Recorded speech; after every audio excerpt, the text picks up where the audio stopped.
Заяўкі неабходна накіраваць на электронную пошту gomel@okbrsm.by да 2 красавіка бягучага года. Сіла закона ўключае 2 этапы. У кожным з тураў моладзь чакаюць пытанні па тэме прававых і сацыяльна-палітычных накірункаў, у тым ліку аб дзяржаўным ладзе і ўладзе, суверэнітэце, гісторыі права, асноўных дакументах о правах дзіця і грамадзяніна, маладзёжных аб'яднаннях і маладзёжнай палітыцы і гэтак далей. Самая главная цель – повышение интереса к законодательству, формирование правовой культуры, изучение нашей законодательной базы. И ежегодный интерес, конечно же, ребят растет к интеллектуально-правовому турниру «Сила закона».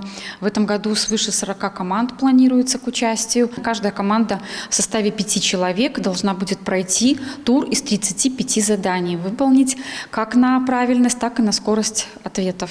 Першы тур абласны пройдзе 3 красавіка, а 10 красавіка сталіца сустрэне фіналістаў на выніковым спаборніцтве.